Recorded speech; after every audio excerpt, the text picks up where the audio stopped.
Podcast, episode 12. Welcome back. My mind is all over the place thanks to this gentleman to my left. We cannot talk nothing about what we were just talking about right now. Oh, man. Welcome What's back, up, episode y'all? 12. Gary Cowan to my right-hand side, as always. What's up?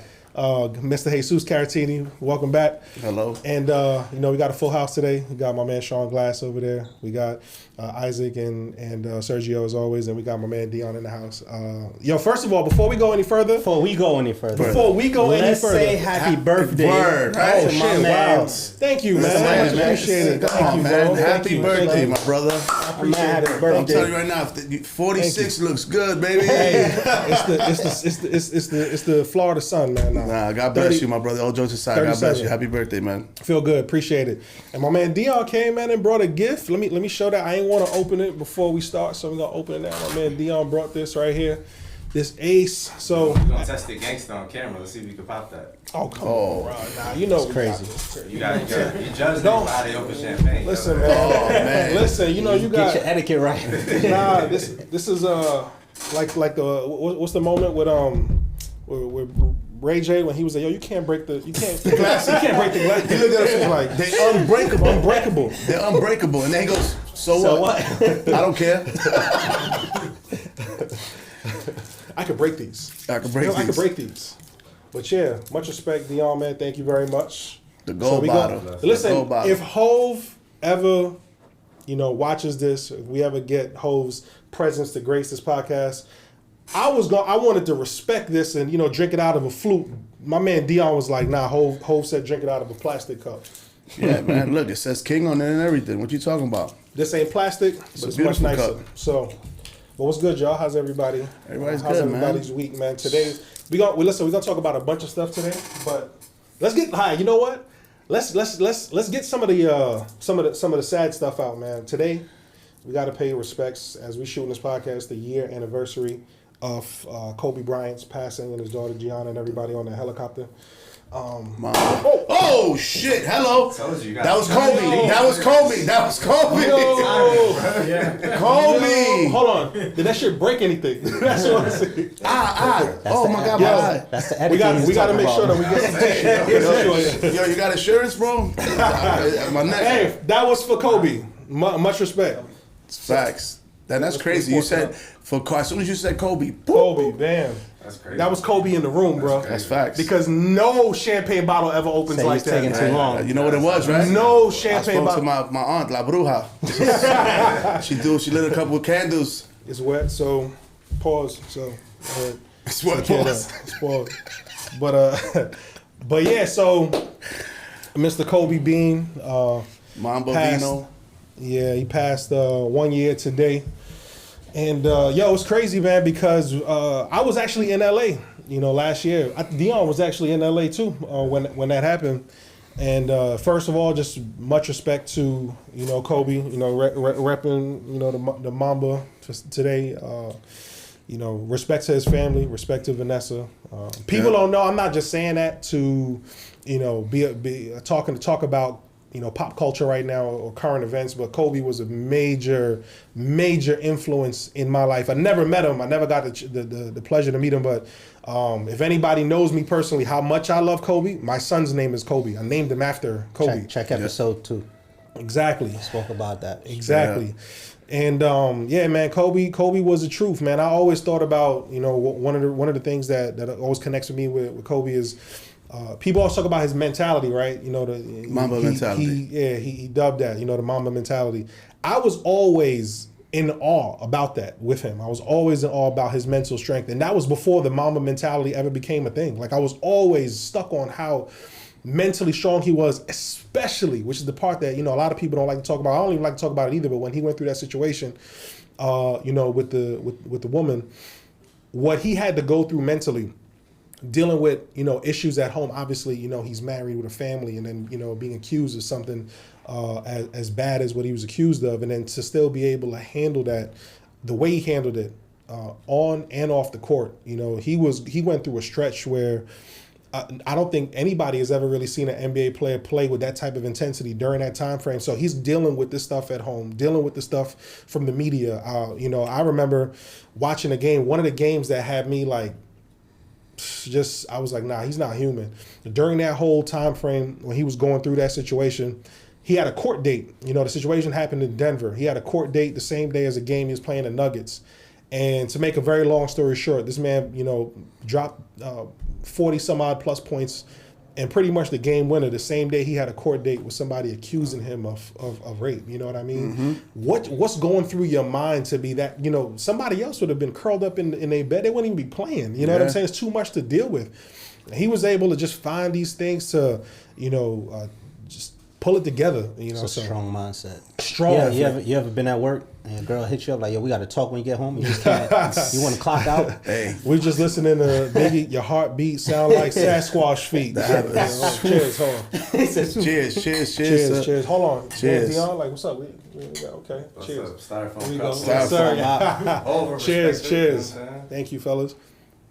I mean, I remember where I was at when I got the news about Kobe, and instantly I was heartbroken. But instantly, the first person I thought of was Mike, because I know there's only two people that I know that love.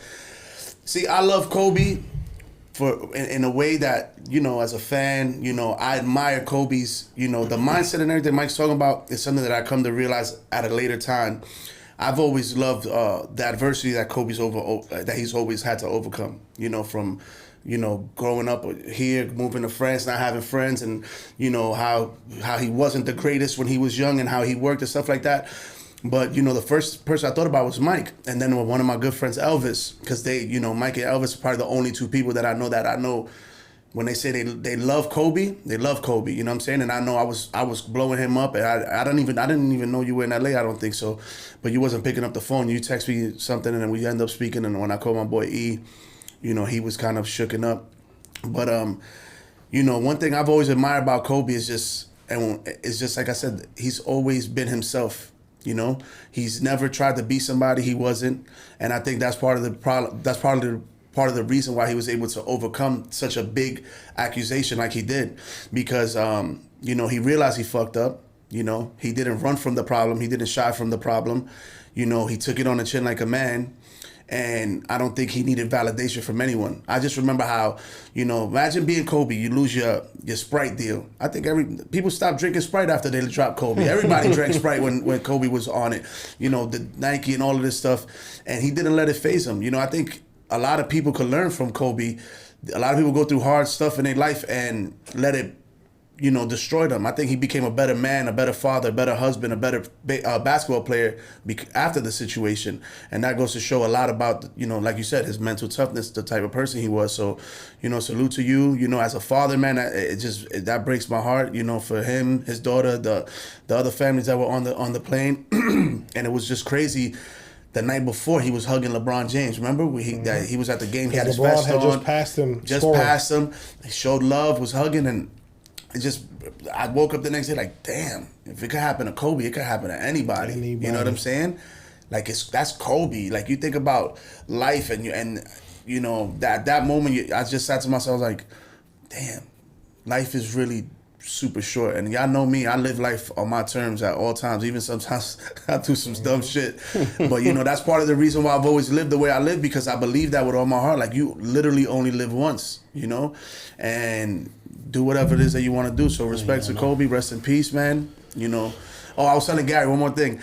When he won the last chip against Boston, I was locked up in Fort Lauderdale, and I'm literally got my face pressed against the glass of my cell, and I'm looking downstairs at the little TV, the little box TV they have, yelling at the dude under me because we had bet for some commissary, and I'm like this. Fuck ball bears. And he's like, we yelling at each other. So he was like, shut up. I'm like, no, go. Bro, I remember it was by 3 they won.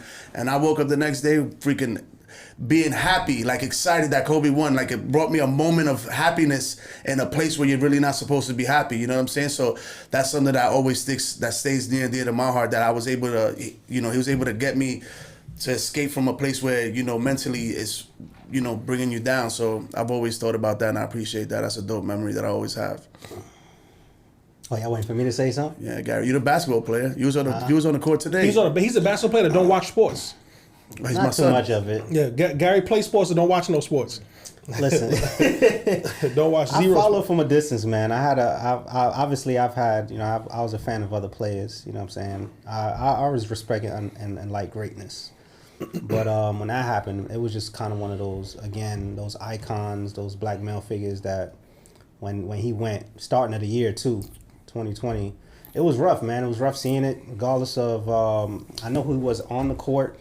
And I know at this point he's retired and he was starting to do a lot of things publicly off the court too in terms of business and stuff. And I'd like to see a lot of those things happen. So I was just like, it's just one of those things that you like, I don't want to believe it. Can't believe it. Mike came to mind too, but I was kind of like, no way, we starting off the year like that. Yeah. And then to hear other people was there, his daughter, like it's a heartbreaking story. You know what I'm saying? To see that happen. So definitely is, respect. And I obviously I'm leaving out a lot that I would say because you guys covered it. I'm not gonna say the same thing you said, but that's just one thing I'll touch on that.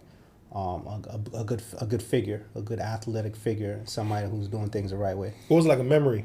Good, like a memory that you got. That I've had? Yeah. Like see, for me, it started very young. I'm talking about like from jumping over the car. Remember that with the fro? With the fro, nah, that's throwback. Yeah, those things, like I was astonished by those things. You know what I'm saying? I remember but then also how he came back from his injuries. Like in adversity, you kind of always see a person through adversity, and we all know it's not just about what happens, it's how you overcome it. So watching him, like you said, overcome all these different things in his career, I was like, wow. Like, damn, this man keep going and he keeps performing no matter what happens in his life. He still shows up. We know a lot of people who they on an A game only when they in the win, but they not like that when things ain't going their way. So I respect that, that mindset for that. But it's too much memories because they all like he's been in the league for that term. He's done so much great things. I could pick small little times where I can remember that it brought me back to like, yo, that was great in this career at this point. This was that.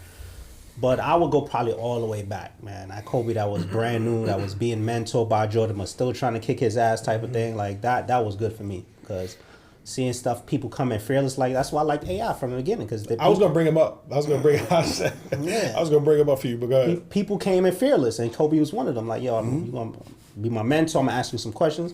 But I'm going to kill you, too, at the same time. So I remember him for that. Yeah. I think... Yo, you know what's crazy? My first memory of Kobe is, and this is way back too, it was the rumors of him dating Beyonce. I don't know if none of y'all remember that shit. This is teenage Kobe, like 2 years into the league. Kobe. This is Destiny Child. He went to prom with Brandy. Mm-hmm. But there was rumors like his first year or so that he was dating. This is way before Hov. He went to prom with Brandy? Yes, bro. That's fire. Boy, is mine Brandy that already dropped all Ray J's sister Brandy, bro. That's a crazy flex. Or something like that? Something like that. But there was I did like a record together or some shit. Yeah, something like that. Gary used to listen to Kobe's album, his mixtape. That's crazy. It never dropped. That's crazy. Y'all gotta catch that Shaq.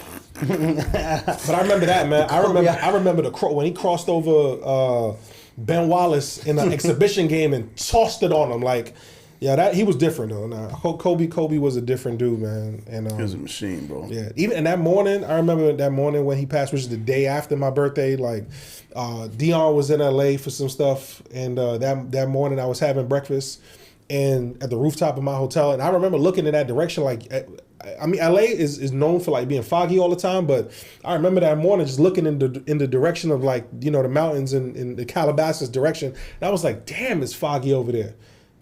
Fuck, you kept eating the breakfast, and then I get downstairs to my room, and like 2 minutes after I walk into my hotel room, Timberland calls me and tells me Kobe passed. And I didn't even believe it, you know what I'm saying? Because he knew so early that I'm searching online and I couldn't find nothing about it. And I was hoping that he found it was like just a rumor. And I could hear him getting on the plane because he was leaving. And I hear him telling other people on the plane. And as he's telling other people on the plane, I'm like refreshing my phone and I got him on speaker. Yo, and TMZ said it. Yo, my heart dropped. Most of the time, not all the time, but if TMZ say it, a lot of times they got some proof behind it. They 99.9%. I was like, damn, bro, fuck. And the crazy part is that I look at Timberland as like, he is another person that I've looked at, from childhood as someone who I got the ultimate respect for. on the highest level, just from a creativity standpoint. So for that person to be the person to call me about Kobe, who I look at in that regard, it was just, I don't even know the word to call it. I know there's a smart word to call it, but I don't know. It was just, I don't know. It was weird. But respect to Kobe. Much love to you, man. Remember you went to his last game in LA? I remember you sent me the video when he dropped, what was it, 61? 61. I remember Mike sent me the video and I was showing my son Elias. I'm like, look, Mike's at the game. He's like, for real? He said, Daddy's so close. Because I was 3 rows from the floor, center court. Bro. And I remember talking to Mike that day. He was like, he was blown away, bro. I remember being so happy for you because like I said, that's something that Kobe's always meant a lot to you. So I could have sold them tickets for so much bread. People were telling me too. They were like, sell them. I'm like, never. Never. And I got him for the low because the day he was doing his press conference, because he announced he was going to retire like a couple weeks into the season. It wasn't like something or maybe like a month into the season where he did a press. He's on the press conference and immediately I'm on my phone like, last game of the season, Utah sold. I bought 2 tickets for $2,000 each. Them tickets was going on sale for like 25, 30 grand each. Like in the same row, same everything as me. But that experience, that's not, I mean, you can't buy an experience like that, man. That was crazy. But much respect to Kobe, man. Faster than Bitcoin, man. Word up. Word up. Speaking of sports and Kobe, let's talk about greatness. Let's talk about the greatness, right? Then talking about GOATs. Tom Brady, man. Let me tell you something. Me and Mike was talking this weekend watching the games.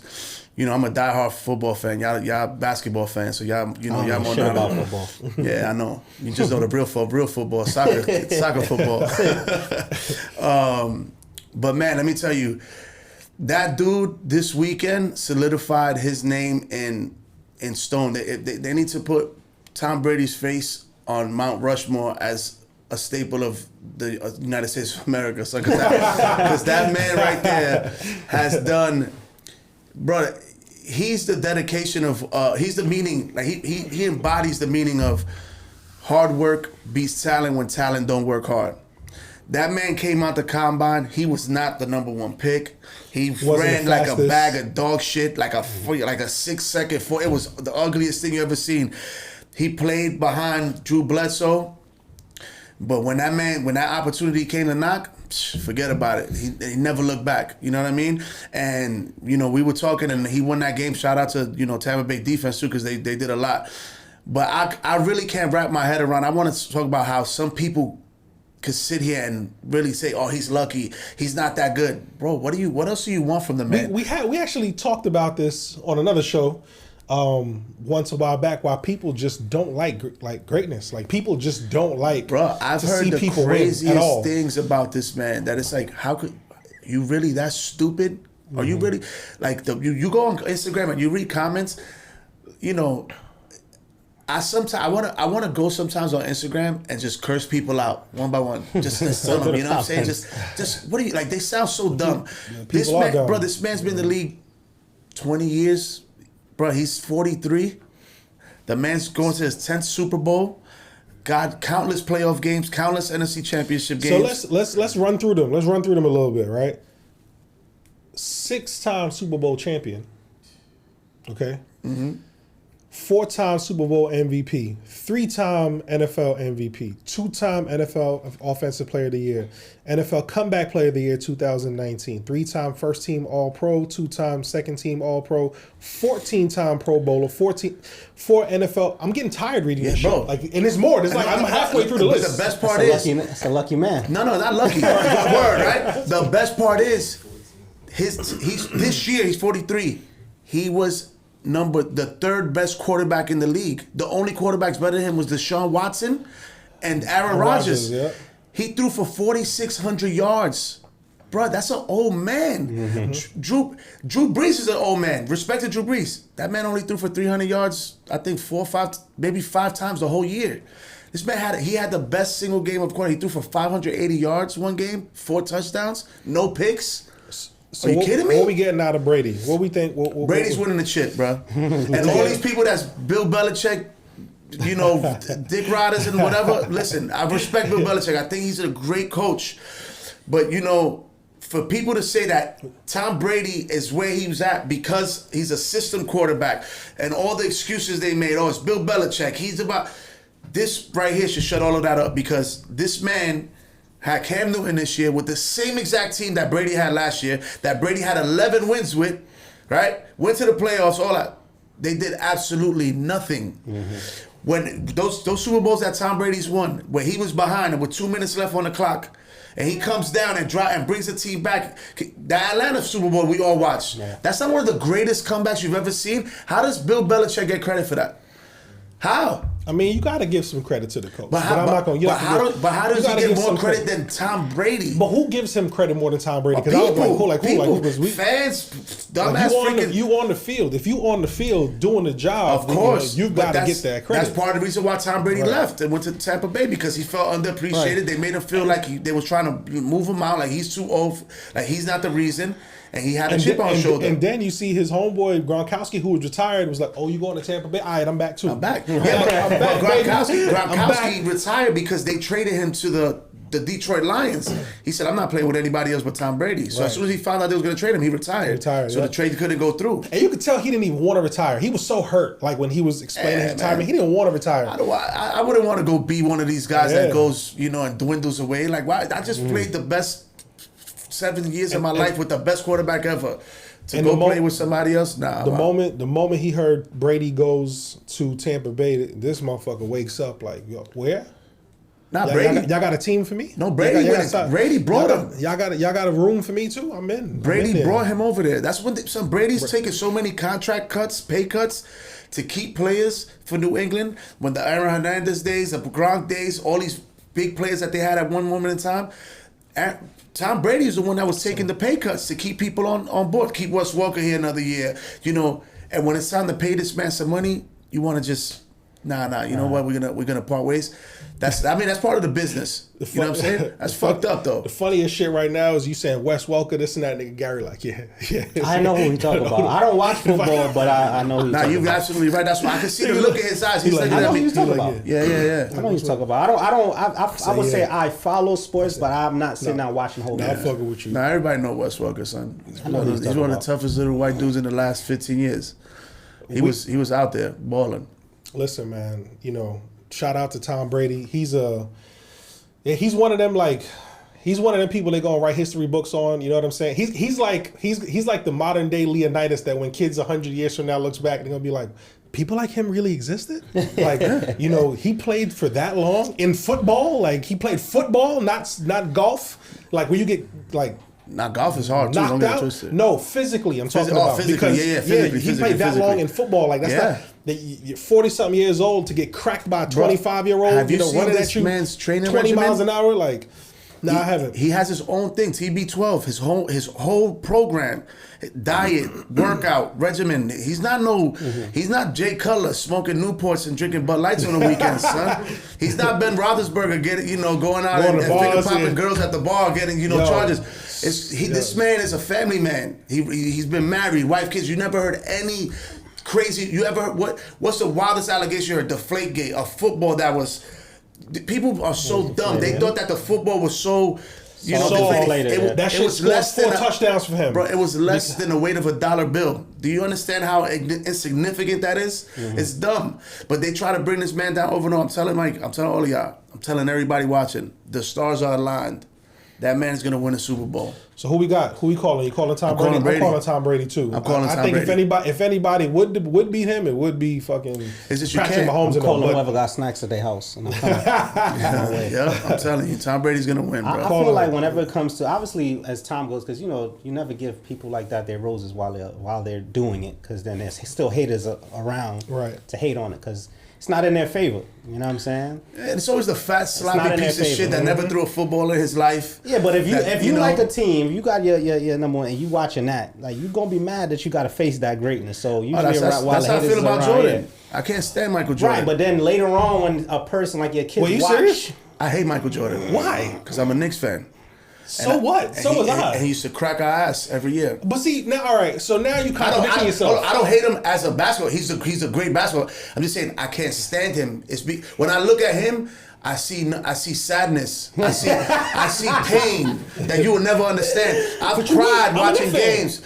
So I grew up watching I don't wish him no harm, but you'll never hear me say Michael Jordan's a bum. That's different. I don't know. You know what I'm saying? Tom Brady's not all this. Tom Brady is the Michael Jordan of NFL. Probably with more numbers, more stats. He's achieved more than Michael Jordan in the sport of football. But I look at Reggie Miller, Michael Jordan. You can't hate Michael Jordan and praise Tom Brady, my nigga. No, I don't. I hate Michael Jordan because of how he used to beat us. Not over his skill and what he done and what he's done for the game. He used to, bro. I cried when he beat us. I did too. Listen, that's called Stockholm syndrome. You know what that is? When you fall in love with the person that kidnapped you. There's a lot of motherfuckers. I'm not going out like that. There's a lot of motherfuckers that did business with us that still got Stockholm syndrome.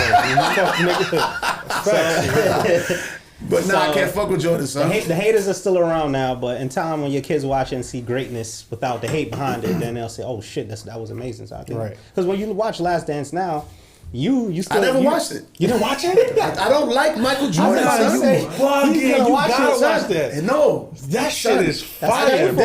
There's pain here, Mike. Nah, let me tell you something. There's pain. I'll give you a different perspective to look at it so you could appreciate it. Right. You just gotta go look at it to see the journey of greatness in real time, bro. Like, all he gonna see is an example of the niggas getting but smashed. But remember, that's what I'm saying. Listen, it's gonna play the clips of us getting smoked, bro. What you forgetting? This nigga was killing everybody. There's a couple glimpses of the Knicks getting smoked. Yeah. This nigga was killing everybody. Yeah, but Mike, everybody was getting killed. If somebody killed your family member, you don't give a fuck if he killed 40 people before you. He killed your family member. He killed New York, son.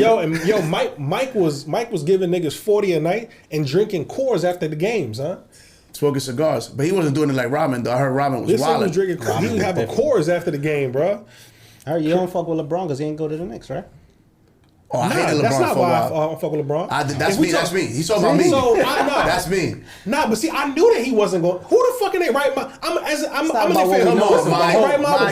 Come on, Mike. Don't blow smoke. Don't piss down my back. Tell me it's raining. You're gonna tell me right now that you didn't think for 1 second we didn't have a shot at LeBron James? So I'm just how you're an avid football fan. I'm an avid basketball fan. Like, there was no shot he was going to. I was not surprised at all. Why? The organization is terrible. He's LeBron James, bro. But this was why would he go? a long time ago, bro? That year he was gonna allegedly go to the Knicks. This nigga just spent the summer with his best friends, bro, and none of them niggas was going to the Knicks. Why would he say all of a sudden, yeah, I'm just gonna go to the Knicks for the allure of it? I didn't have that information at hand. Best friend, I didn't know he was on yachts with Bosh. This nigga's best friend was going to Miami. That's your fault. They had cameras. They had cameras on D Wade.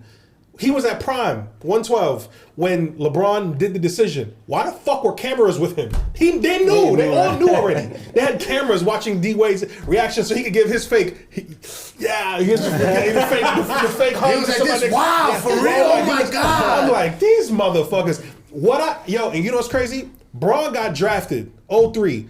I was a huge LeBron fan. Huge, loved LeBron. This nigga goes and makes the decision to go down to the Heat and destroyed everything. Yeah, I couldn't stand him. It was the way he did it. But check this out. I'm not even gonna go into detail with that shit because I could timeline that shit for you. No. I lived here. Right. Hold on. I was in the trenches in 06. It was fresh off the boat. I didn't live here at the time, but as a basketball fan, watched every decision made around that. We fast forward though. He goes and he wins his chips, etc. I give him props for actually having the balls to say, I'm going back to Cleveland. Yeah, that's when I gave him respect. I was like, you know what? Yeah. And mind you, it wasn't like he won. He had Kyrie there.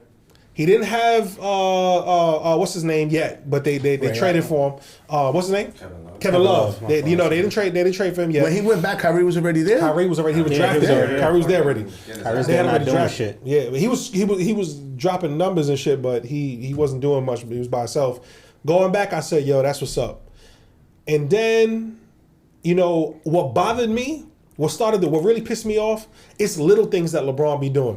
So I guess I could understand what's your disdain with Jordan, because I kind of have a similar things like that with LeBron. Because as a player, I have nothing bad to say about Bron. I think Bron is actually a cyborg. I don't think he's real. Sean be calling him Superman. This motherfucker don't get injured. And knock on wood, I don't want him to get injured. Like, yo, he don't get injured.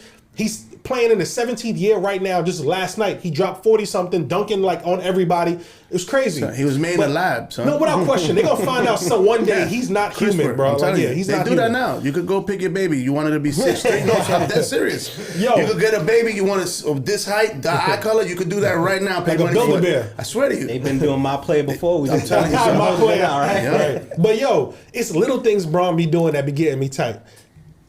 In the finals, when they played, it was just 2016, and they played when they came back pretty much and won 3-1 against Golden State. Again, I could timeline it for you, okay?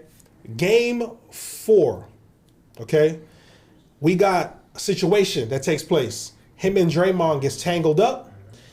He throws Draymond onto the ground, walks over, balls in his face over Draymond. Draymond is a man. Draymond just kind of pushes him off, says something like, "You bitch ass nigga," pushes him off. Next game, Draymond is suspended. They down at this point right now, 3-1. Okay? They suspend homie for the next game. They lose the next game. Momentum swings.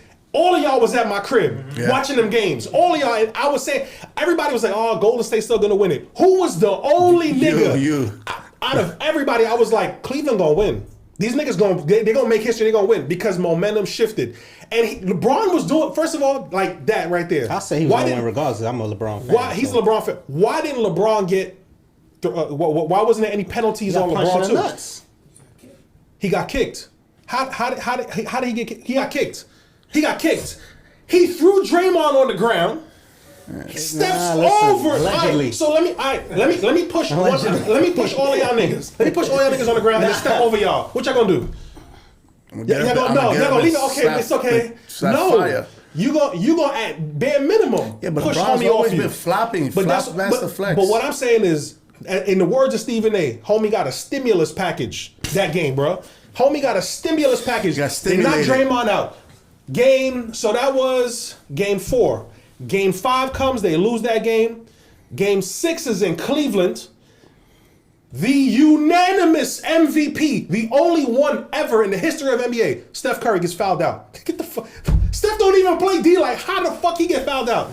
He loses that game too. I called it. I said, these niggas are going to win. And then Steph, right? I remember he does a little layup.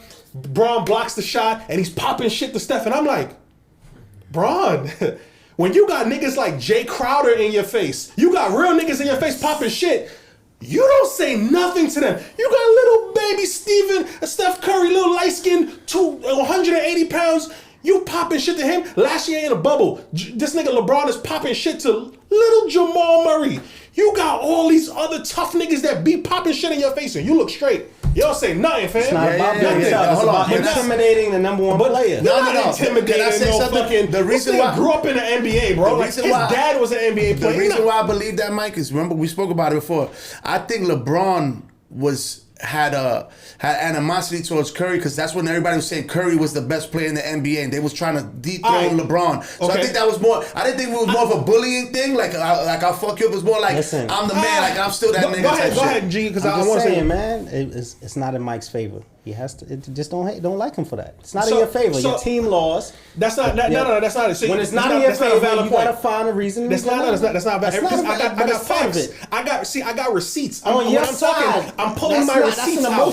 So my pain and my tears is not receipts for Mike? That's what I'm saying. I'm giving stats. That's your own receipt. I'm giving stats. Y'all giving I'm actually giving stats, timelines, games. I'm breaking shit down for y'all. Nobody's coming at me with that. That's what I'm saying. Y'all just saying I don't agree. The date on my receipts rubbed out. I can't see them no more. The receipt. I'm giving y'all receipts. This shit happened and stuff. So little Jamal Murray, why are you popping shit to him? Because he was wilding. He's the number one. You gotta intimidate the one that's doing all the scoring. Let's go back to something else. I want to talk about something real quick.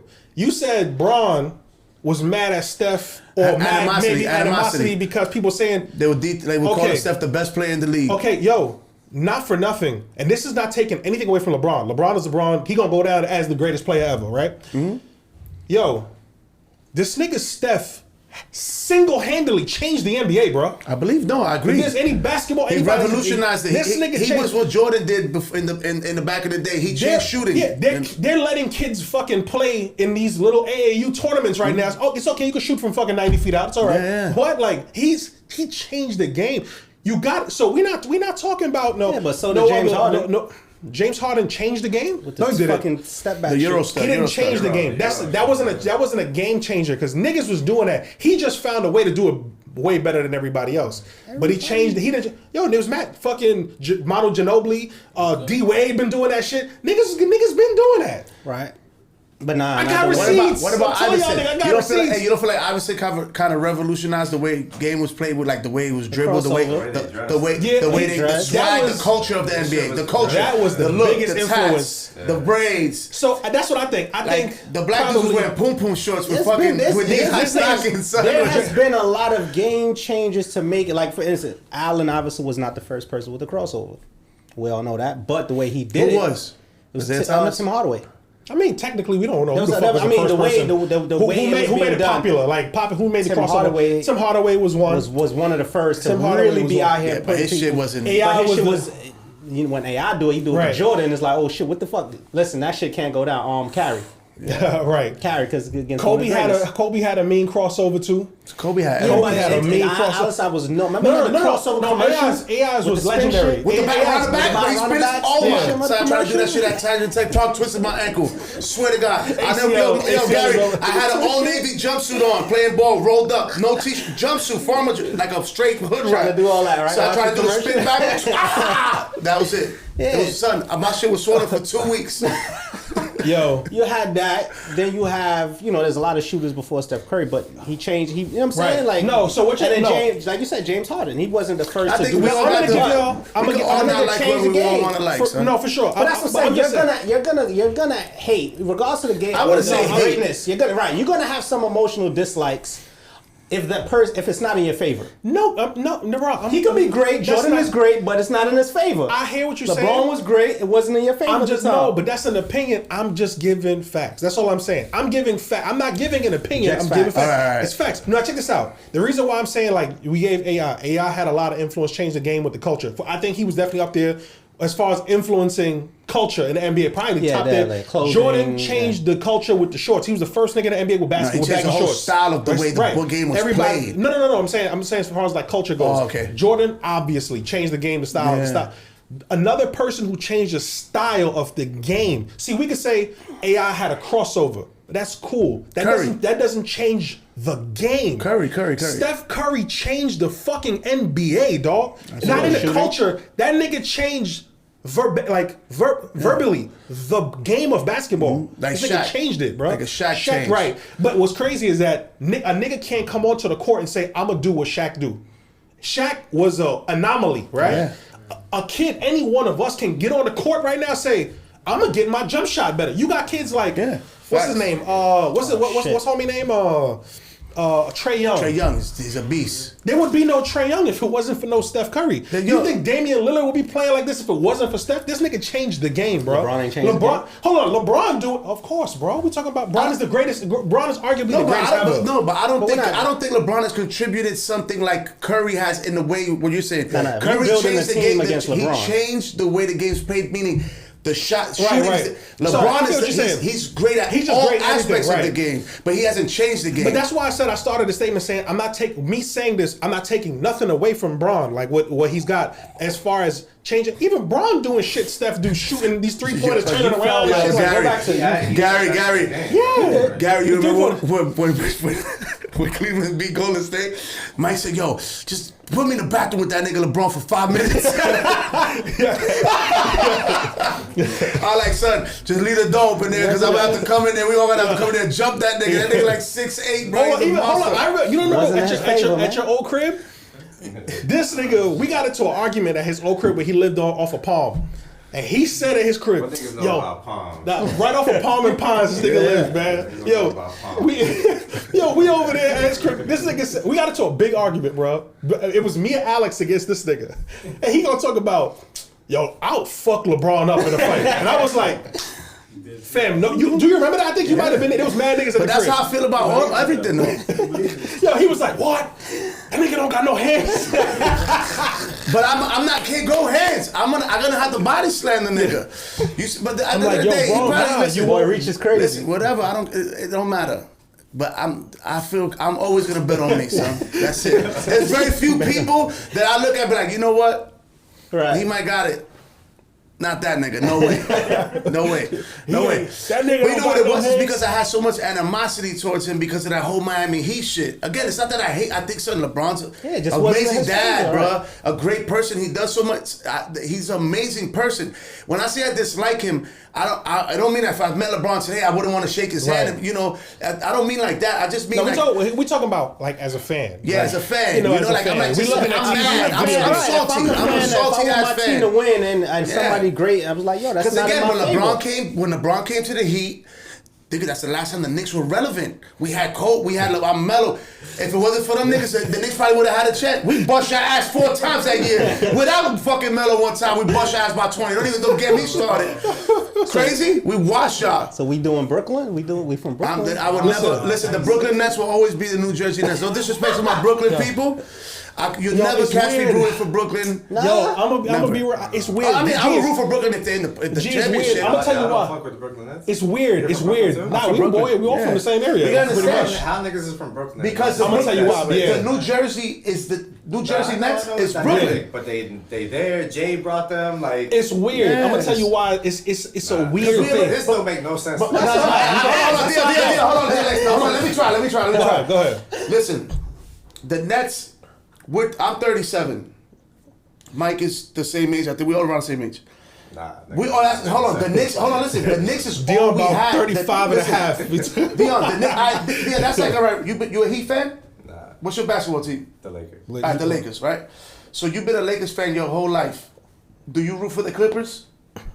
Nah, but that, Okay. that doesn't That count. No, but hold on, but it does. count for It us. does. Same city. But that, yeah. No, but it does. does. But No, remember, New York niggas treat Jersey niggas like it's like. Yeah, because they're not New 100 York. miles It's another away. state. Right, It's another state. But It's it's not New right York. next to y'all. Yeah, but it don't matter. but it's still kind of close. It's weird. That's why my answer is a little And it's different no- than it's- his. Yo, Mine's a little this different. Jay Here's brought what. y'all niggas a team to borough with They a need crazy to get state. Yeah, but it's not- They need to get rid of these Knicks for these guys. That's it. Let me get the Knicks out of here. But time out. So I gotta so they have abandon the nobody to team root that for. I've been loyal to my whole life because that's like a team. That's like you married to a I bitch. understand Yeah. that. Listen, you've been with your lady 15 years. Yeah, she's fat. She's a little sloppy. Yeah, I got it.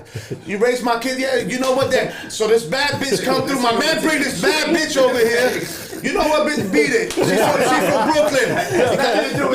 I mean, that's the way I think. It's extreme. Hold on. So look, here's I'm gonna give you my take. I'm gonna give you my take. So look, Brooklyn, the Nets. It's a weird thing because if you a sports fan from New York, he's got a point. It's like these New Jersey niggas, even though And no, hold on. No disrespect. Hold on. Time out. No disrespect to Jersey niggas, Mike. Jersey niggas fuck with. I fuck with Jersey niggas. No, it's not Jersey niggas. that This shit was Jersey in team, Manhattan, like- this Jersey it's team, New this York, outside though, son. team But then comes how over. come with other shit y'all separate Brooklyn from everything Wait, else? because no. Here's the thing. Let's say 'Cause Brooklyn let's just created say, New York. My nigga, hold on. a Let's nation. say This nigga there was said a Brooklyn created New York. I can't let that go. I don't know. I mean, listen. repeat it. When you ask people you from New York, there's nobody's. New York City, Manhattan's a small island, and that's And the most, mini games and all. listen, most people don't live in Manhattan anyway. It's a small portion of people And that they all live in, and it's Spanish. all uptown. You know what I'm saying? And The you got, rest you of know, that Harlem is got a few black people, but the rest of it's all Manhattan is Dominican, all Puerto Rican. financial buildings. You know what I'm saying? Bro, back to the team shit. Let's get this out of the way because I know you're confused. I want to clarify it for you. You're confused. Let's just say there was a Brooklyn team that was created out of thin air, that was not a former team from another area. Exactly. It would be. We riding with that team all day, but it's weird because it came from a sports thing. But It y'all can't. know the It's like, business. Now y'all know the business. Right. Y'all understand the business. but that's what on the The flip biggest side. rapper to come out of your borough helps bring the team to your borough on y'all block. Okay, but that's what I'm But I saying. don't hate Brooklyn Nets. Hold on. I just- how do you not just instantly a fan? My That's what I'm saying, like- my other half is that you have some sort of like, you know, you feel that. You know, you respect that. KD, Kyrie, James Harden right now. Y'all not. Yeah, but hold but you know, on. Doesn't matter. You know why? Right. That's part of the reason why I don't like him that much now. Because I thought we was getting KD and Kyrie. I listened to Stephen A. dumbass for a whole year. We're getting KD. I'm trying to listen. We going on. We coming back, baby. And what am I saying? What I'm saying? Nobody's seen Brooklyn come out, son. When Brooklyn net what? Son, I was blown away. I was blown. Mike, you seen Brooklyn? You did. Nobody's seen Brooklyn, son. I don't know. That's the biggest kept secret since Area 51. No, I've been to concerts. I've been to Brooklyn game. I've been to a few Brooklyn games. I went to. Matter of fact, Mike, we went to a Heat game against Brooklyn here. You and I back in the day. In Barclays. I've been to Barclays. I've been for concerts. Look, I would root for Brooklyn if they in the playoffs. I'm just saying, I would never love Brooklyn. I would never love the Brooklyn Nets more than the Knicks. Never. This is what as he's saying, man. Watching them play, being in that arena, man. I like the vibe. When you're there. True. The arena is crazy. You get some attachment to say, yo, we got our shit. We could represent. It's on a corner of Flatbush and Atlantic. Yeah, it's in the hood. It's literally you go where we in grew the up. stadium. Yeah. You see the vibe. Brooklyn, it's like they're representing. I was at the Bad Boy concert. When you go and experience the culture, if we were younger and it happened, I think we would have adapted to it much. Watching Brooklyn on TV, it's just like scrolling through an IG thought. I'm having an epiphany right now. Fuck it, we Brooklyn Nets fans, son. Fuck the Nets. Fuck the Nets. Hey, listen to me. I'm declaring right now on this podcast. I am now a Brooklyn Nets fan. You right, Mike. That's crazy. I'm a Brooklyn Nets fan, man. He's been a fan. He's always fucked with Brooklyn. I've always had a thing. I was like 50 because I never hated Brooklyn. I don't hate Brooklyn Nets. This nigga was just wilding on the Nets. I said I would never root for them over the Knicks because of my loyalty to the Knicks. But I just realized I had a epiphany too. I'm loyal to some fucking piece of shit that's not loyal to me. You know how much fucking pain I lived in Miami, motherfuckers, during the whole LeBron era. That team got you hating one of the greatest players of all time. You know what? Wow. Is this church? Are we at church right now? Am I accepting Jesus Christ as my Lord and Savior right now? That's what's happening. I am not fucking with the Knicks. I would much rather. As I'm thinking about it right now, James Dolan is he's a cocksucker. Why would I say it louder? Fuck that he's nigga, a bro. fucking cocksucker. You know what's crazy? I was literally gonna wear my Brooklyn jacket tonight. Wait, first of all, the Knicks colors is mad trash. Let me tell you. He set us up, son. He put something in this ace's face. He did. He came with a plan, bro. Let me tell you something. I've been cursing the Knicks colors. What's going on right now? Mad long. Yo, Mike can tell you. Ja hurt right now because I can show you a picture on MySpace right now. That orange and blue got the fucking niggas wild. You gotta get orange and blue. I can show you right now on MySpace. Blue and orange, white polo. You gotta get that out of here. That's just crazy. If you wear that now, if you over 30 wear orange and blue, you just came home from doing 12 years. Yeah, you can't. That's blue a fact. Orange is that's ghetto colors. You just came home from Attica right now. You got your gel ID card in your back pocket. Only nigga right now still trying to pull up blue orange. It's Fab. Fab wear all them colors. Fab definitely wears blue orange is Fab. Fab still dressed like he's 16. Yo, he definitely is. Fab is a Brooklyn Nets fan. I'm gonna reevaluate my stance. I watch the games. I've been in the it's a vibe. All right, fuck the Knicks, man. I'm with the Nets. I'm gonna wear my Brooklyn Nets jacket tonight too. I don't know why I ain't do that. Now you know what? Let's go get Brooklyn Nets tattoos. No. For your birthday, son. Nah, that's wildin', right? Nah, he put something in his A, son. This nigga was over here killing the Nets, bro. Nah. You know what? You know what? Nigga heard me. He was like, "Oh shit, he about to jump. I gotta go first. I gotta jump off this fucking thing." Wait, Mike, hold on. Time out. You know what? I was killing the New Jersey Nets. For me, it's New Jersey, son. I agree, though. It's New Jersey. Everybody that know me know I love Brooklyn. I am the epitome of Brooklyn. I represent Brooklyn to the motherfucking fullest. Yo. I'm the proudest Brooklyn motherfucker that I could possibly be. I don't hate the Brooklyn Nets. I just don't. I don't like that Brooklyn has to be affiliated with the New Jersey Nets. That's all. And it's not against nothing against Jersey. That shit against as fuck too. That shit is hard. The Jersey is hard. Nah, hold on. He didn't though. He didn't though. Who did it? We got an arena We got past the team. We got past. First of all, we got know in the that which was is like fine. the hood. I'm assuming. Yeah, so right, so. But like, It was the hood. It was the It's hood. moving. It's different gentrified. now, Yeah, right? it's gentrified for sure. But yo, it's weird. Like you just understand where he coming from with that. It's weird. It's not like all of a sudden I can't a new because team. now I know the pop. business. I know who owns these teams. I know how they treat the players. When we come, that's what I'm saying. We coming from a place. We don't know the business. We coming from just Son, fans. Oh, you know the business. Now, Hey, right? But I'm saying as far as For the far as last the couple business. years, you've known the business. So what I'm saying is like that's a mindset type of thing where like you understand the dynamics of like who owns these things. Yeah, but you're still coming at it from some. We That's can why still he come don't like from a fan Lori Harvey standpoint. because he's like, yo, man, other niggas that ain't really much. Lori Harvey's fire. Yeah, I never thought Lori Harvey was crazy. Like niggas like, She's crazy. like she's not like- ugly. You know, But she's I think you probably attached to the fact that She's alright, she's she switched. She's coming. You know who's fighting? Hey, she's coming what's from what's the baby like? What's the baby's girl? The baby's girlfriend, what's her name? The blondie, the baby, the one that they used to Danielle? date? Fire. Anyway, back to Brooklyn.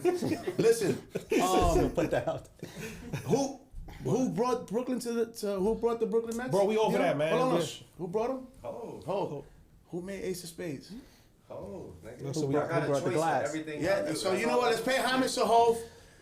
You know, cheers. we go. Listen, that's a given, bro. That's a rap given. over That's a again, given, man. I never took it like I'm going against Hov. You're making me question things. You know, I'm looking at things differently now. That's how we gotta look. He at did it for you. Yeah, Nick going to Jersey. He did it for us. Nah, he did it for y'all. Y'all Did it for bro. us. In fact, you're right. I Here they gotta all read. fight- here they all we need a fighting. Brooklyn Nets documentary. You was That's what we you need. was fucking bugging just now. Here they all fighting. I'm bugging. You was bugging before, my nigga. It's crazy. I was bugging Nah, before. I gotta make sure you get all the blame for loving it. Hey, listen, it's his birthday. I'll take it. No doubt. No doubt. Let's get back to greatness, Conor man. McGregor. Conor McGregor, man. What's up? My man he could took an L, man. That doesn't make him. See, people that judge Conor McGregor, they hate him because he's outspoken. He talks shit like Mayweather does. While none of that shit matters to me anyway. I just think it's all entertainment. It's all It's all entertainment. to sell but- fights. He did not. Why? He lost that fight because first he got kicked. His leg was fucked. He was beating him the first 2 rounds. That's part of the game, son. And any fight, my brother, all it takes is one And that's the lucky, thing with lucky MMA. punch. MMA's not MMA's boxing not where you boxing, can tie yeah. nigga. Son, MMA you get kicked in That's the head, brute, elbow yeah, in the brute head. shit. You can stomp on people's toes. It's So you different. think it has anything to do with the fact that he wasn't like Inactive. Absolutely. Yeah, It has something to do with 100%. it. 100%. He It has even something said to do it. He said you can't be in this game and be inactive. You know, Conor's after that Mayweather fight, Conor was fighting 2-3 times a year before the Mayweather fight. After got the Mayweather fight, he got that $100 million. because And- now I feel like it costs him money to fight in the UFC. Like it takes Yeah, away it from takes a lot, everything yeah. else. That it's costing him money. So now it's like the UFC's. I mean, I'm this is my opinion.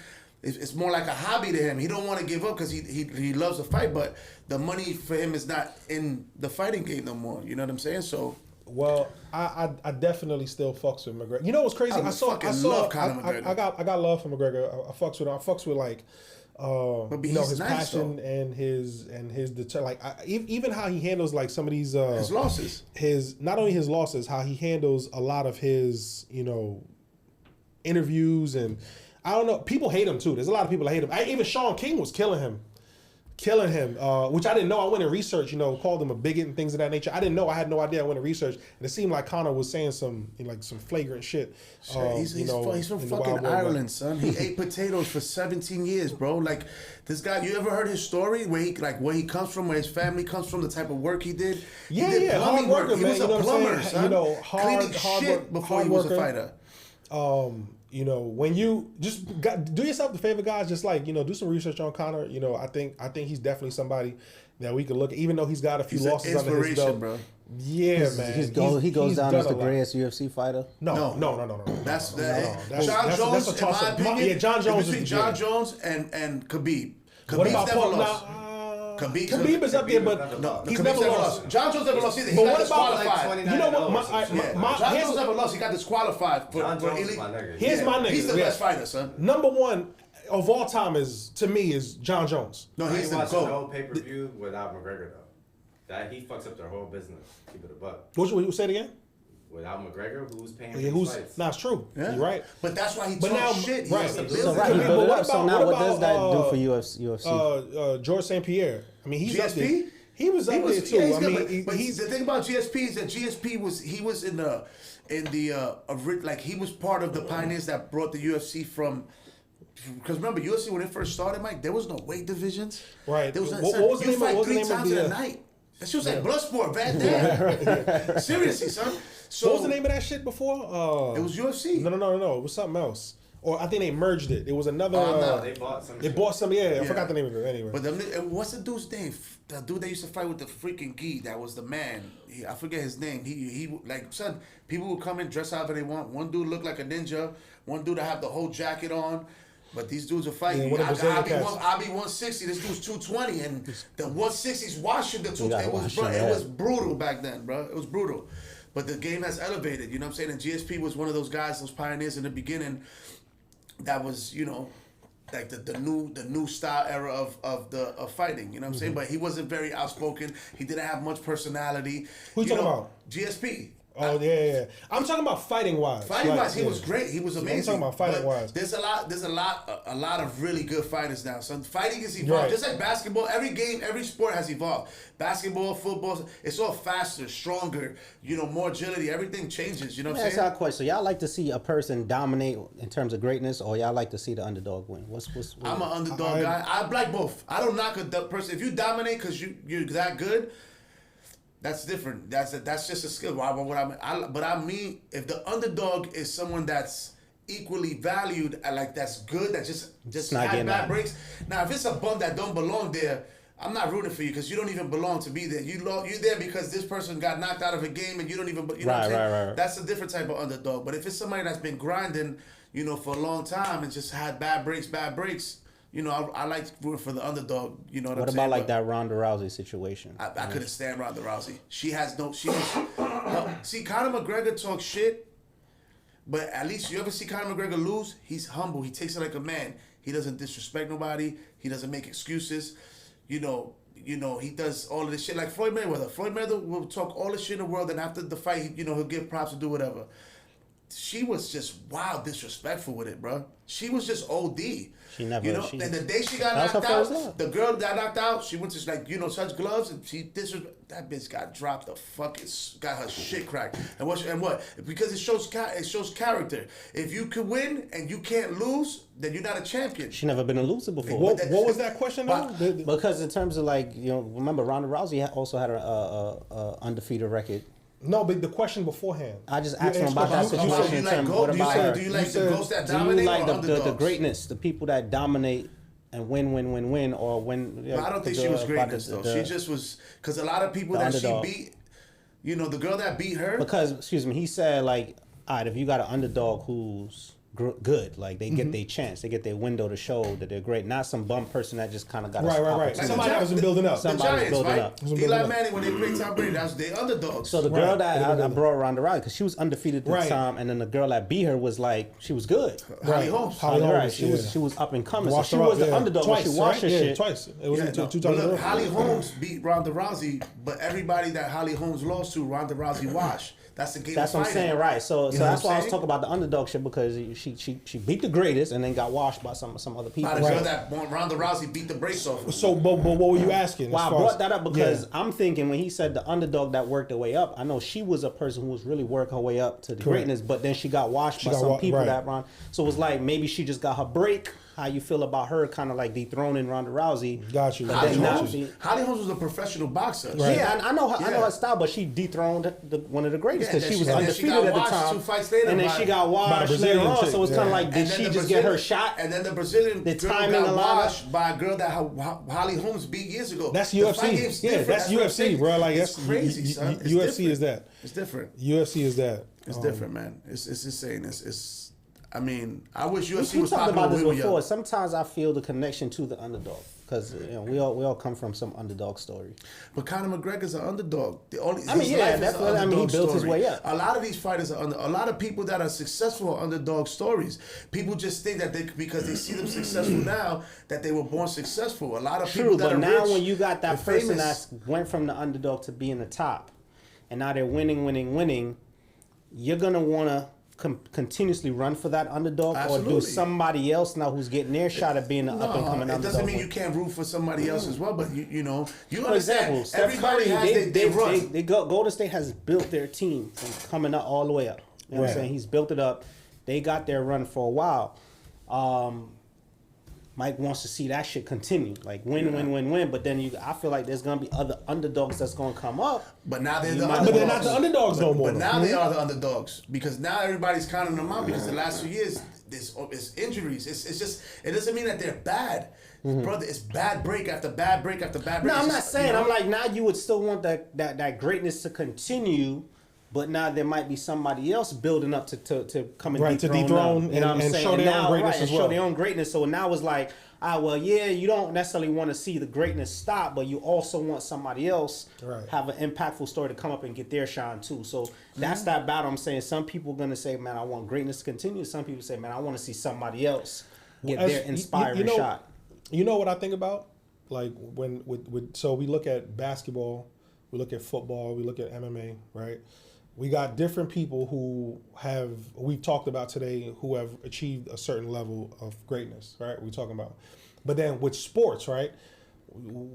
There's always another person working to become, right, one of the greats, right? Like we look at Tom Brady, the GOAT. Pat Mahomes can fuck around and do better than him. But we don't know, right? And Pat Mahomes is more skills. So we got basketball players there might be a player that come up and, you know, do some LeBron numbers, for example. If we think about we're talking about the Brooklyn Nets, talking about Jay-Z's, you know, ties to the Brooklyn Nets and making that a reality. Yo, do you think there'd be another like Jay-Z? No. Think about that, right? Because you could work as much as you want to shoot hoops, play sports, right? But someone like a Hove to come from where he came from, rap like how he rapped, had the influence on a culture, on the world, the way he had. If Hove had a button up on, I had a button up on, bro. I don't think so. You know what I'm saying? If Hove had a Yankee hat on, I had a Yankee hat on. I don't. You know, outside of his rapping skills, and then he matures into this like incredible businessman. Yeah. You know, when we talk about greatness, that's great. Who? And I don't think someone like a Hove gets that type of credit because we just of course anybody recognition, we know it. Babies cry for it, men die for it. Yeah, but I mean, we know that. I think recognition from depending from who it matters. Let me tell you something, bro. A nigga like Hove, anybody who's chasing greatness, I'll say for myself, and I will believe Hove is like that. You don't chase greatness to not have your names etched in stone. Yeah, but but your name is etched in stone doesn't mean that you don't have recognition. Like, what are you talking about? Right, that's recognition in itself. Having your name solidified in different down. Exactly. I'm talking about like being like in the limelight, but like being popular. That's not what I'm talking about. Okay, that's being popular. No, I'm talking about greatness. You already like the first breakthrough. I feel like it's being popular. I feel like he's been past that. That nigga been past that. That's past popular from. No, but I never mentioned popular like that. No, but I confused it with that. This nigga, he can't even. He probably forgot the last time he cared about being popular. You know what I'm saying? Like, but talk about everything that he's been able to accomplish. We know for a fact there's a kid right now in a park in the Midwest or in Brooklyn playing they building on a basketball game. Maybe they might be great one day. We know that there's, you know, a football player somewhere in the Midwest getting their game up. We know there's another golfer out there right now getting their game up as a kid. They can do that. We know there's another kid playing soccer barefoot somewhere that's going to be the next, you know, Cristiano Ronaldo, possibly, right? We don't know. But yo, to do what Hove did, how could you replicate that? I don't think you can. I think there will be. I don't think so. I think there will be, not exactly the same way he does, but I still feel like, I mean, if you think about it, every time you see LeBron, even Steph Curry, these guys watch the greats. Now, they might not duplicate it specifically, but that's the inspiration, and then they create their own story who kind of breaks those records, because now you got people breaking Jordan records, right? Right. So you got Hove who created, but now you got a Drake who's coming and he's breaking records in terms of tracks. He's not doing exactly what Hove does. What I'm saying is there's gonna be greatest of their time. Eventually in the future. But what Mike is talking about, Mike, it's not about just about music. I know you get what I'm saying? Yeah. Now Drake is a good example. It's a good example. He's a product of a few different people, right? Like watching them. And now And being he's able to built now up. he's gonna possibly follow surpass suit. them. He's gonna and surpass be the Hope. next- Now here's the thing: the time is different, so you're not gonna have him do it the same exact way coming through. Because maybe, like you said, at some point, I don't listen to a lot of these younger rappers because they're not really on no lyrical shit. Yeah. You know what I'm saying? So, but they can still create that catalog with their generation and be Yeah. the greatest of their time. You know what I'm saying? But Jay-Z's not just the greatest of our time when it comes to lyrically. It's talking about from a business standpoint and everything he's created. That's what I'm comparing it to. I'm not comparing. I'm not really. Well, that's I'm why not I really think. putting That's the why I music- the think. music That's part why I of it, think 'cause somebody musically, can do. Drake is, But that's why I think Drake in that somebody will do category it. is business. He Yeah, he does. is. But that's He what I'm about to just say. move on the low, That's what I'm about to say. Right. I don't know about Yeah, Drake's yeah. business moves because it's not really up. I know he owns a fucking that's why I huge say there palace will that be. flies in the air. That shit's crazy. Because Hov is setting the example. Yeah. So now you got people that's watching him after music now saying, "Yo, it's bigger than just being popular. I got to be able to Yes, do this because yes. now you got Diddy, you got Hov, Yeah. you got Dre, you got all these people touching $1 billion." But I think people were Net doing worth that billions. before. I think like the Master P's were like those guys before Jay and them. Like because Master P But was they just cultural, like, yeah. know But what they ain't the bill bill. was They like. ain't know what the Yeah, bill was right. like. Is it Right. Master P close to a billionaire? I Not a don't. billionaire? I don't know. No, I don't. disrespect Right. to that. Right. No, I'm not saying. Right. I just Right. read that like a few weeks ago that they're gonna that him and some people gonna buy Reebok for some. But that's what I'm saying. But that's what. Again, I'm not saying money wise, but he's Master a P's a businessman. great for example of a somebody- He's getting back businessman. to it. He's getting Right, back to he's it. getting right. He's a great example of a businessman for the culture as well. But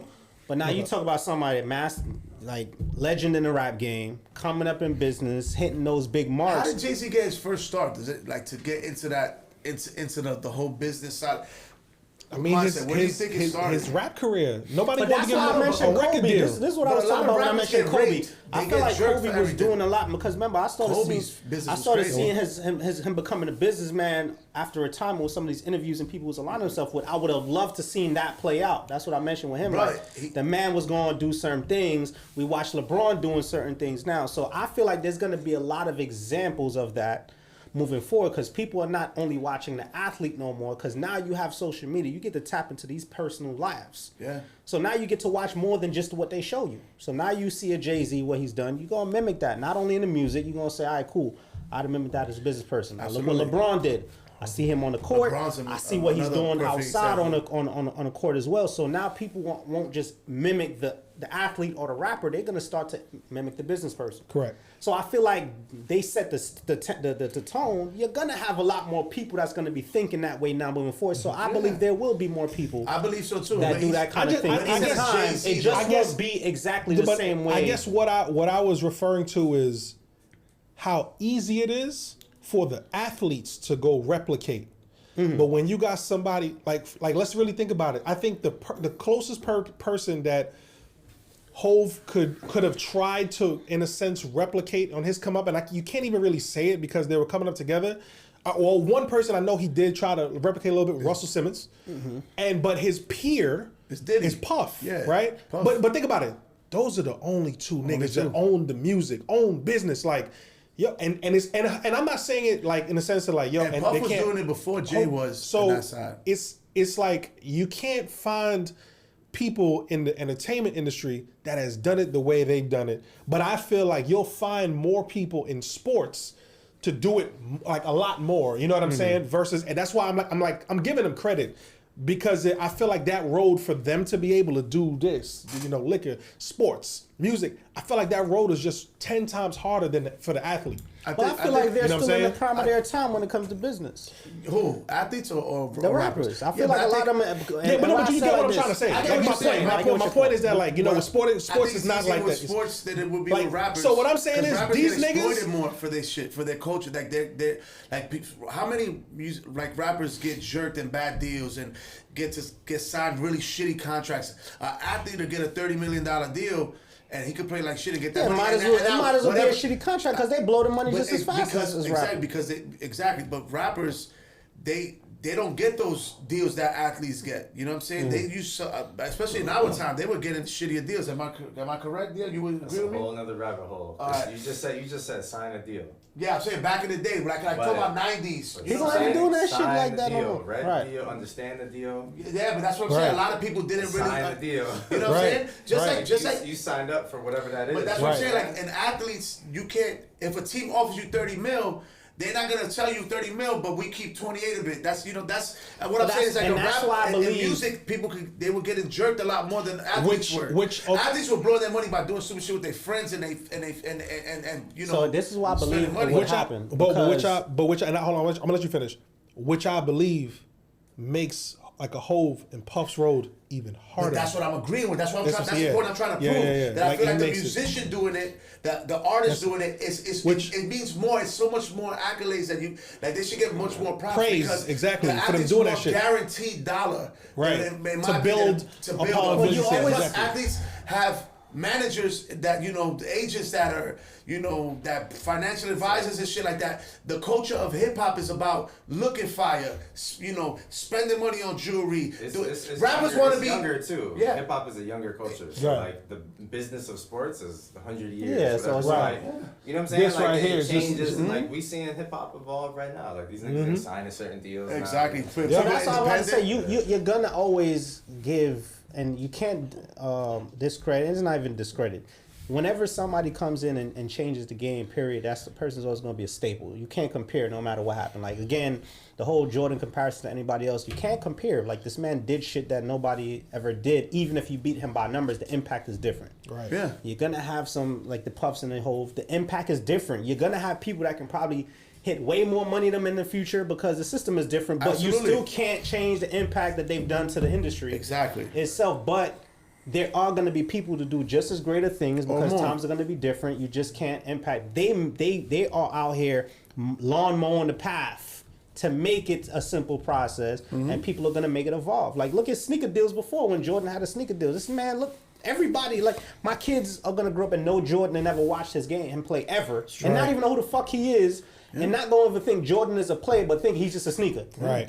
That's impact. Look at Kanye. And now that created something where now athletes are looking for these deals. They're looking for that sneaker deal. They're looking now for the after money of just bouncing the ball because of what he's done. So you're going to have people now getting bigger deals than Jordan did when it comes to sneakers because now the future's going to come brighter.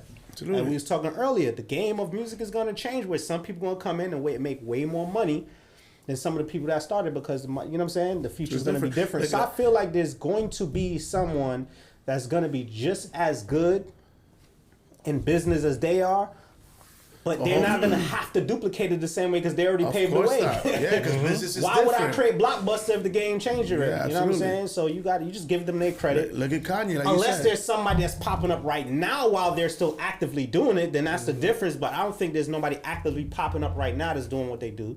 I mean, maybe But there in is, and we don't time- know about it. Some people move in Well, silence. we're talking about also the music and the business. Oh, okay. If you talk about business, there's a lot of people behind the scenes doing it's going to do the finances. But to go from that to being I would expect to see that person right now, which would be Drake. Right. Mike, I think Drake is that. That would be other Drake. dude, right? Drake would be the person that went through music, mastered it, and now evolving into that business person. Then you can kind of compare and say, yo, he was doing what they was But doing. what's crazy is that, like, as far as those high level people we talking about, we got three.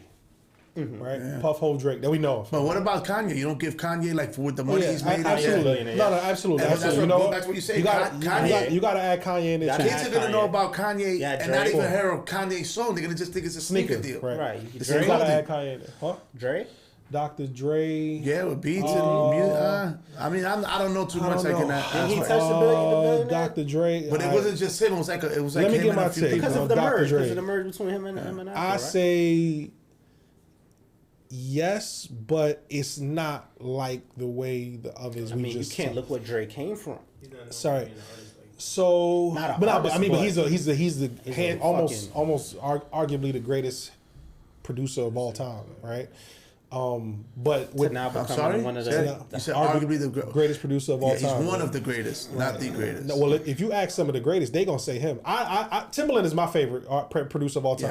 Yeah, I mean, But again, you gotta he look at he gonna also- say Timbaland says Dr. Dre. Also kicking the door opening for hip hop. You gotta think what he had to go So through. that's what in I'm saying. that So time. like, yeah, it's you know what? paving I guess the way. I guess I get you it. want to know why I'm not necessarily comparing them because and again, it's not to take away Dr. Dre at all whatsoever. No, we're I'm not not trying taking to away play. I'm Dr. just Dre. saying- I'm just saying from a person who came up the way he I came think up and then hit that kind of financial business. We could add platform. him You for add sure, Dr. Dre. but I just feel like the way maybe the businesses that were done before Look with at- Puff with Hove, the way they've been able, they have multiple things going on outside of being at the pinnacle of music.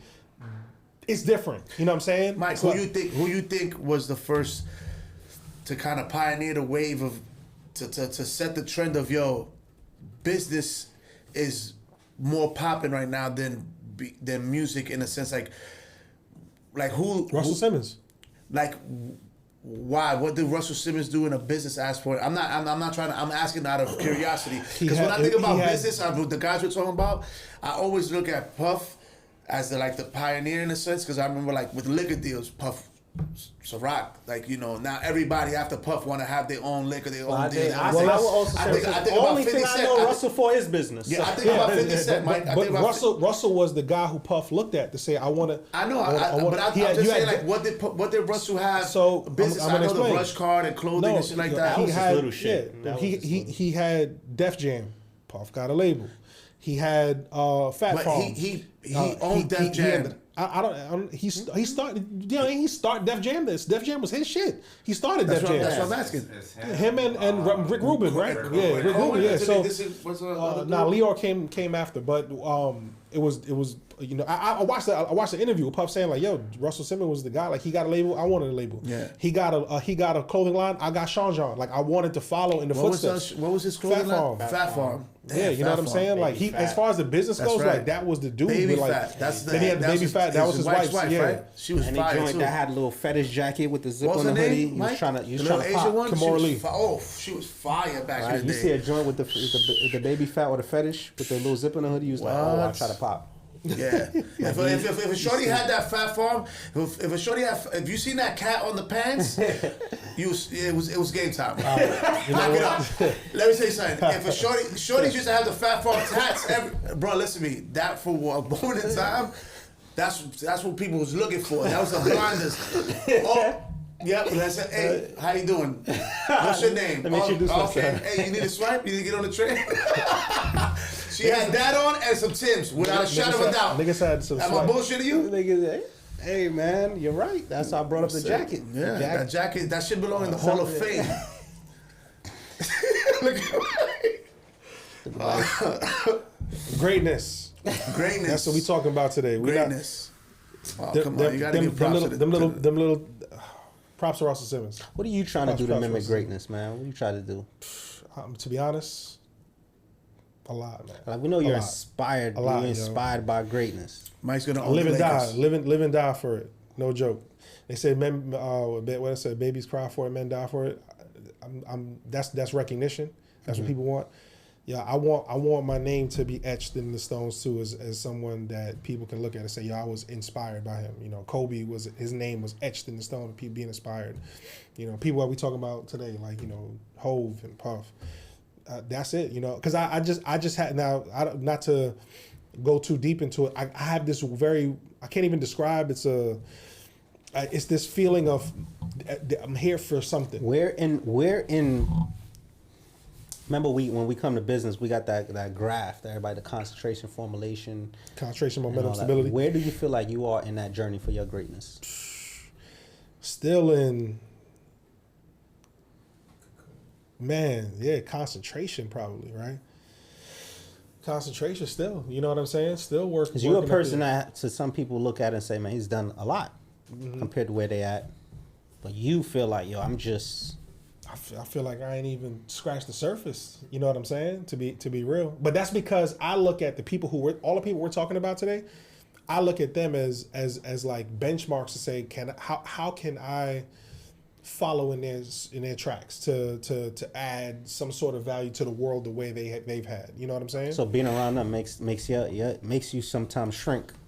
I mean, I wish I could be around them so that I can feel like I'm shrunk. You know what I'm saying? You're around some of them.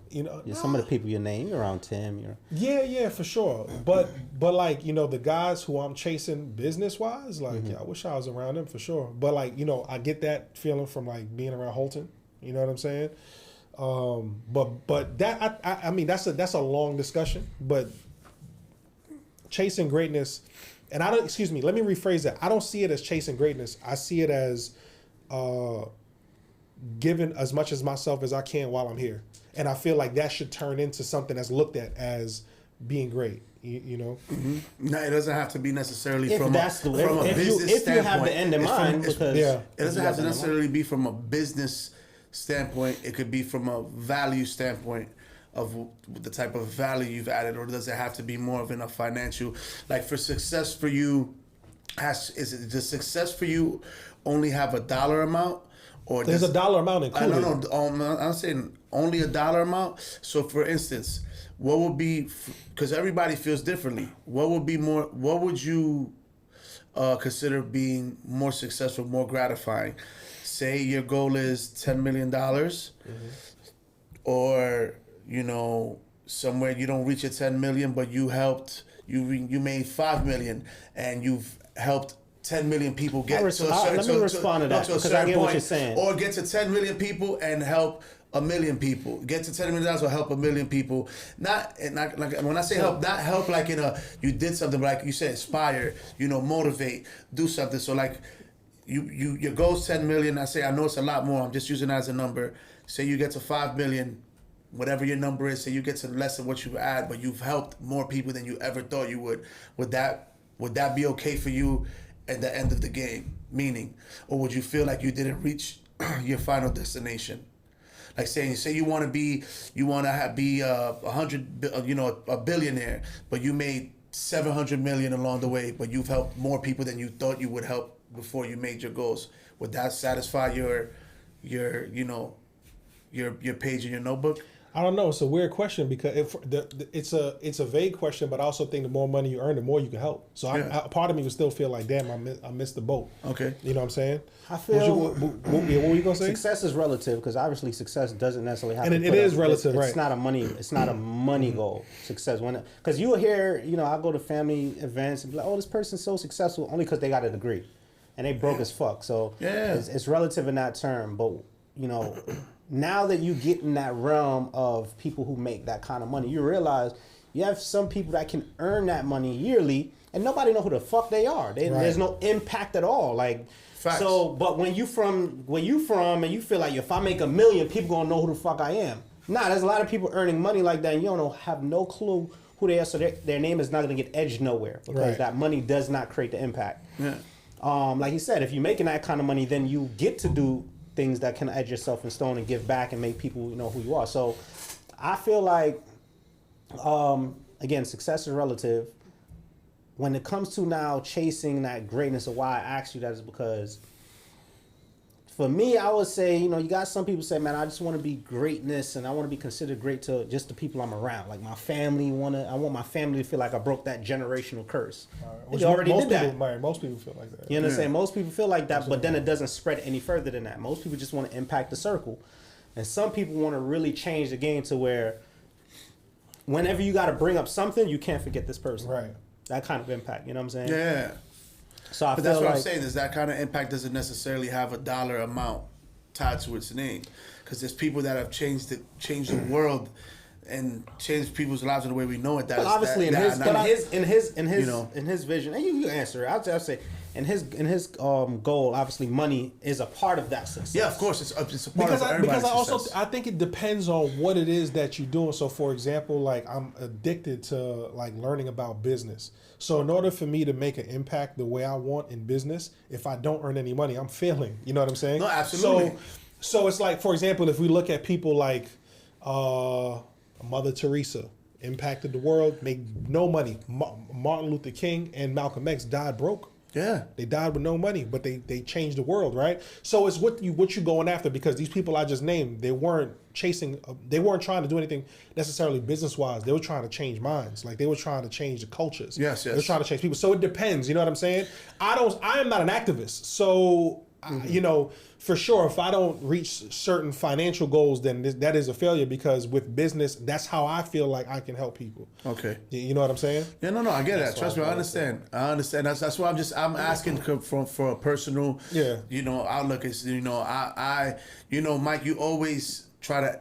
That's why me and Mike have such a great relationship. Mike always tries to teach me, because I've always been the type of person that always says, "Oh, I don't care about money. I don't care about money." But I understood over the last few years that money's very important if you want to reach, certain goals. Mm-hmm. See, like if I want to help certain people, I have things that I want to do some of my goals has to deal with like inner city kids and youth and stuff like that. But I need to obtain financial freedom in a big way to be able to help in that way. So I get it, I understand, you know, because me and Mike talk about things all the time. And Mike, you know, I believe it without a shadow of a doubt. Mike's gonna get to what, you know, we all know Mike here, so we know what Mike's capable of. You know, I'm just asking from a perspective of what we were speaking about as a group, because you talk about Jay-Z, you talk about Diddy, we talk about Dre, we talk about this, and I think to myself, you know, we're all idolizing, we're all like admiring them, and I just think to myself, I wonder if any of them behind closed doors would feel like, damn, I haven't done enough, like I didn't make enough, or, you know, because we're here talking about them in such a way, not even knowing the dollar amount of money they made, that I wonder to myself, do they think to themselves that they didn't make it, or that they're not as important as we think they are? You know what I'm saying?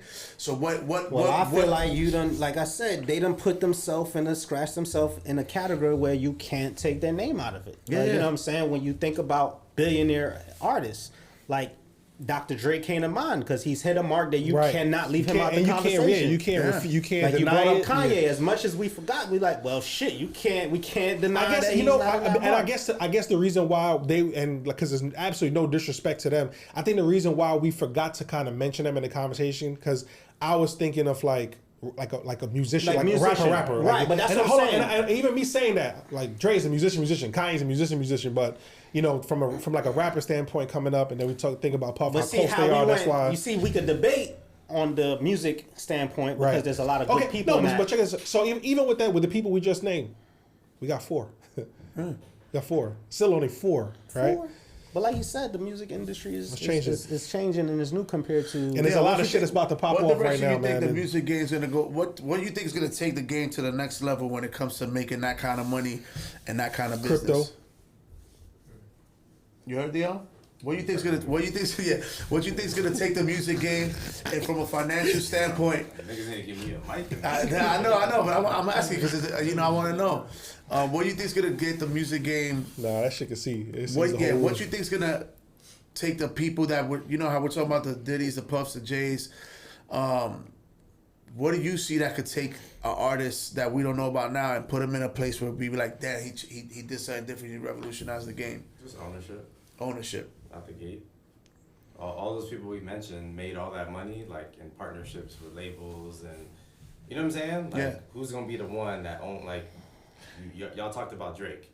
He has his last album that's about to come out right now. What if this nigga just is like, I ain't signing shit. Yep. My Goes next independent. album is fully independent. Changes the game. Yeah.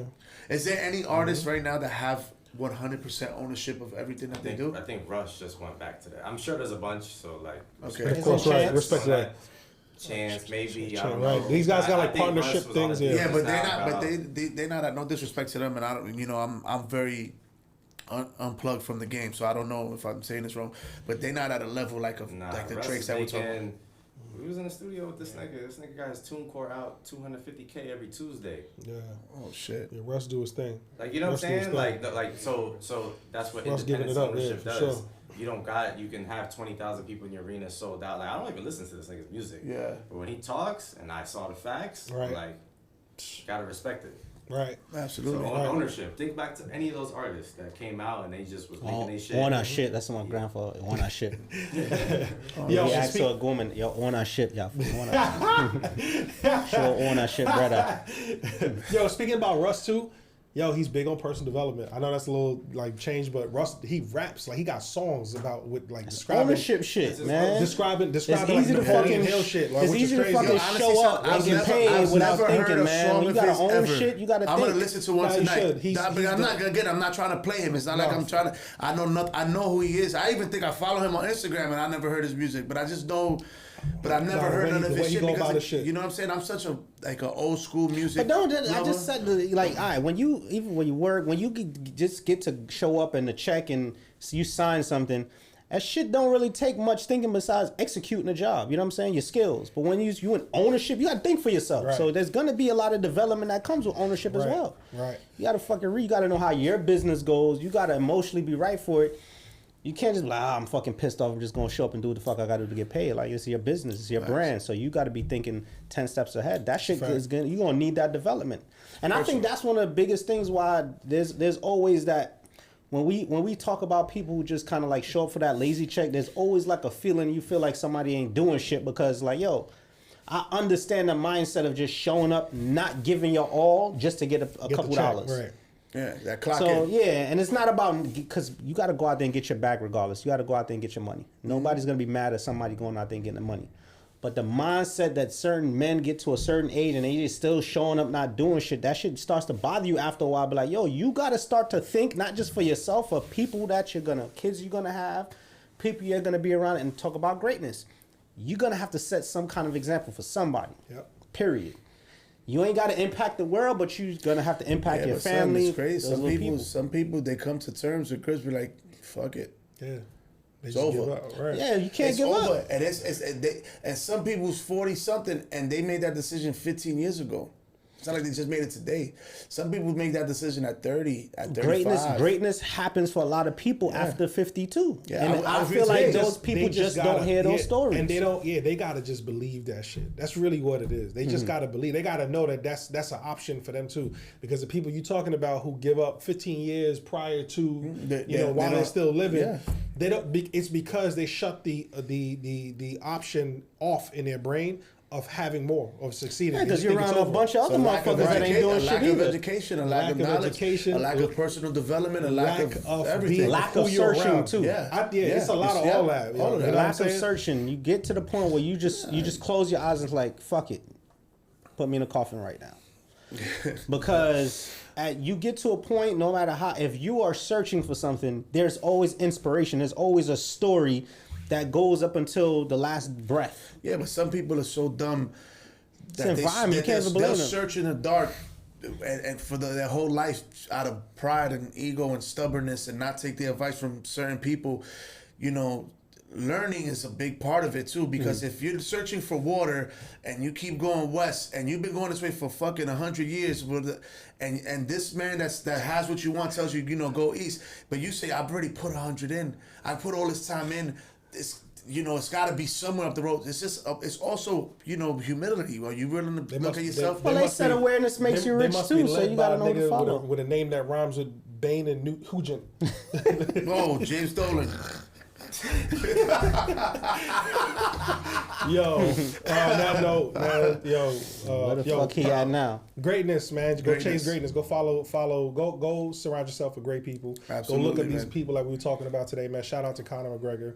Shout out to Tom Brady. Shout out to who else? LeBron, Michael Jordan, LeBron, Kobe. Jordan, Kobe. Steph Curry, Big Jay-Z, Puff, shout out to Russell fucking Simmons. Shout out to me, Jay-Z, man. Fuck Tim, that. Puff everybody. Daddy. Big shout out to Timbaland. Love you, brother. And episode 12 is done. Right.